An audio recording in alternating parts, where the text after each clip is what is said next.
Bom dia para você, bom dia para sua família. Nós estamos começando Palavra do Cardeal e isso mesmo, nosso encontro semanal com Dom Odilo Scherer, Cardeal Arcebispo de São Paulo. Bom dia, Dom Odilo. Bom dia, Padre Juarez. Bom dia. Bom domingo. Bom domingo. Estamos estreando um cenário novo aqui, tá vendo? Uma sala nova agora nossa. Vocês aqui, gostaram do cenário?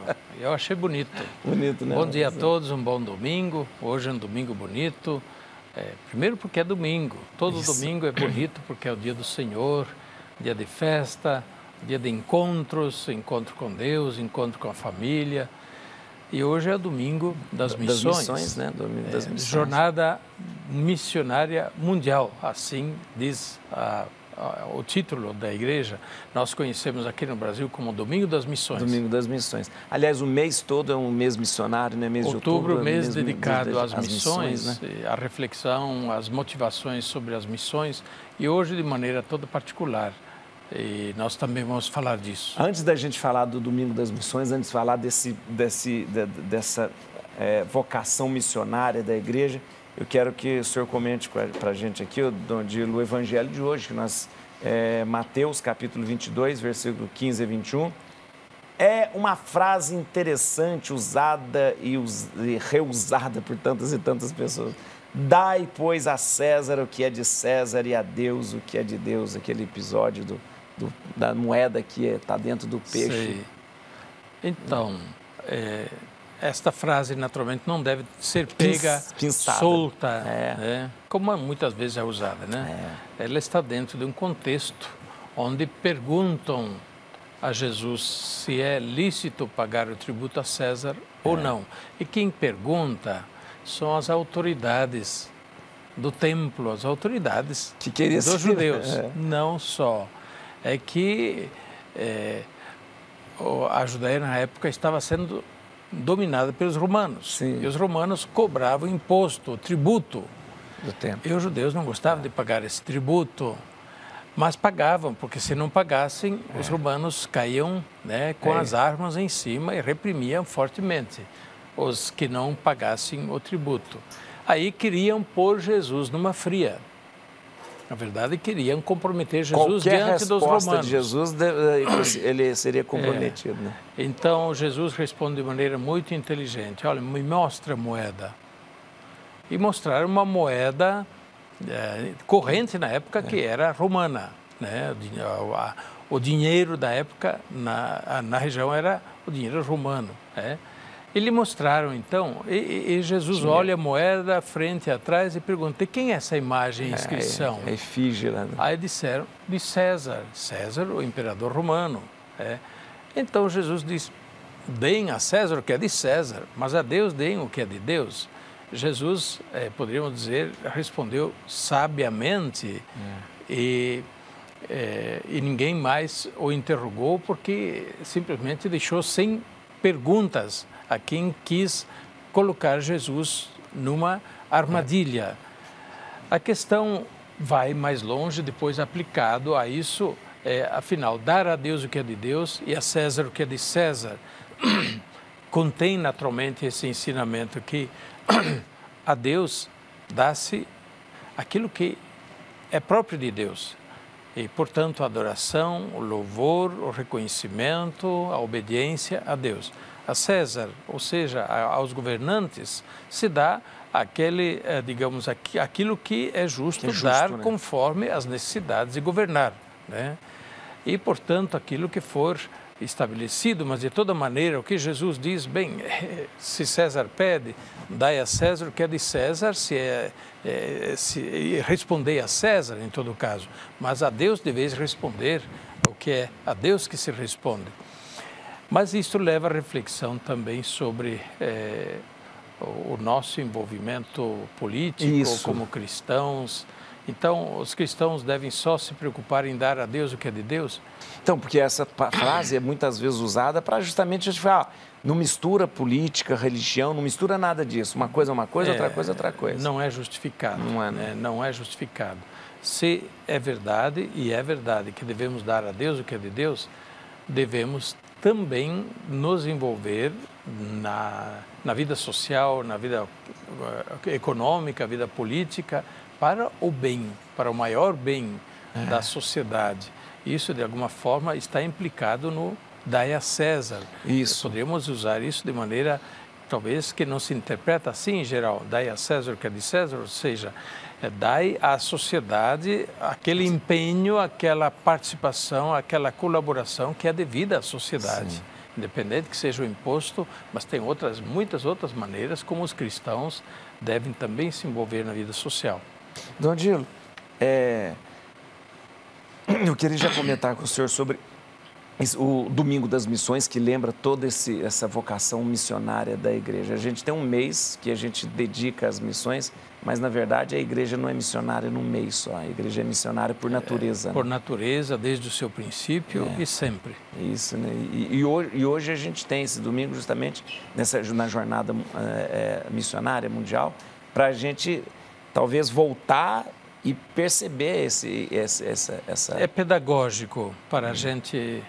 lembrar sempre de novo, trazer novas motivações. Sim. Porque na vida o que não se recorda, se esquece. Sim. E quando se esquece, pode se esquecer algo que é fundamental. Então, é da pedagogia da igreja constantemente recordar, mas ao mesmo tempo que recorda aquilo que é fundamental para a própria vida e missão da igreja, ela é missionária por natureza, a igreja traz novas motivações para a ação missionária. Por isso, os novos campos, as novas frentes missionárias, as novas necessidades missionárias, os novos desafios missionários que devem ser levados em conta no trabalho missionário. Se não fosse a igreja missionária, Jesus não seria reconhecido como nem Deus, como nem Salvador no mundo. Porque essa missionariedade da igreja que fez com que Jesus pudesse... Ou seja, nem a palavra de Deus, nem o Evangelho e nem o Antigo Testamento seria conhecido pela humanidade. Aliás, se não fosse a missionariedade da igreja, nem as outras igrejas existiriam. Claro, porque foi a igreja que trouxe isso para o mundo. Desde os apóstolos, a igreja missionária espalhou o Evangelho e continua, né, a testemunhar o Evangelho, a palavra de Deus, em outras palavras, testemunhar Jesus Cristo através da sua presença e atuação na vida social, vida cultural, de muitas maneiras, né?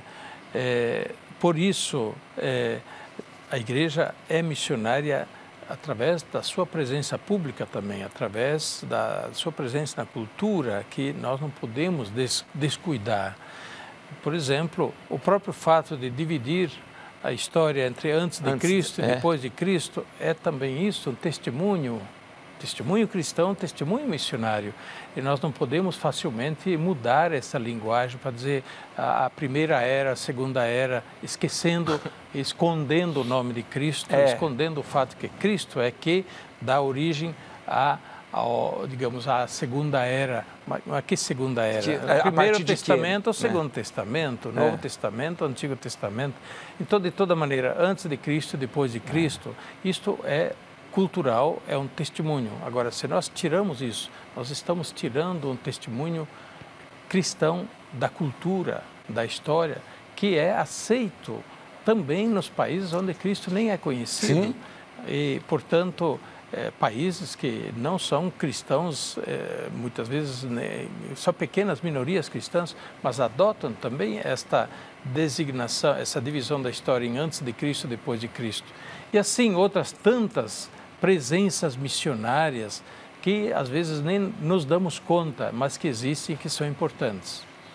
Aliás, o pensamento ocidental ele foi forjado a partir do Evangelho, né? O pensamento e toda a arte, a cultura, o direito, tudo isso a partir dessa presença da igreja. Porque o Papa, desde o Papa Paulo VI, mas também João Paulo II, o Papa Bento XVI, agora o Papa Francisco, tem dito e recordado, sobretudo, a Europa. Sim. Sem o cristianismo, sem recordar e ter presentes as raízes cristãs da história da Europa, da história dos povos da Europa, esta história não é compreensível. Não, e nós poderíamos também dizer a mesma coisa da história do Brasil. Sim, não existiria. E da cultura ocidental, de toda maneira. Então, ser missionários tanto é partir para terras distantes para trabalhar em frentes missionárias, como também atuar no dia a dia, no trabalho missionário, no testemunho missionário, na presença missionária na sociedade. Em outras palavras, todo mundo, toda a cidade é terra de missão. São Paulo também é terra de missão. Terra de missão. Assim como é terra de missão Porto Velho, Teresina, Rio Branco, Recife, Belo Horizonte, Porto Alegre, tudo é terra de missão. Hoje em dia, nós precisamos considerar as coisas desta maneira. Só para a gente terminar, eu queria que o senhor falasse, hoje nós temos uma arrecadação, uma coleta justamente para ajudar os lugares de missão, né, Dom? Então, é o gesto concreto de apoio ao trabalho missionário da igreja, digamos, nas frentes missionárias novas e onde a igreja ainda está pouco presente, pouco consolidada.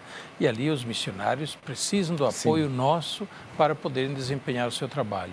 Então, hoje, em todas as igrejas católicas do mundo, não só do Brasil, se faz a coleta em favor das missões e dos missionários.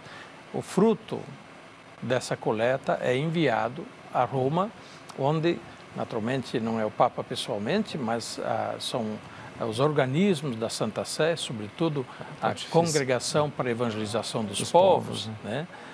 Propaganda Fide, é que depois providencia justamente o apoio, o sustento da igreja missionária com esta ajuda fraterna de todos nós. Então, recomendo um gesto generoso na coleta de hoje.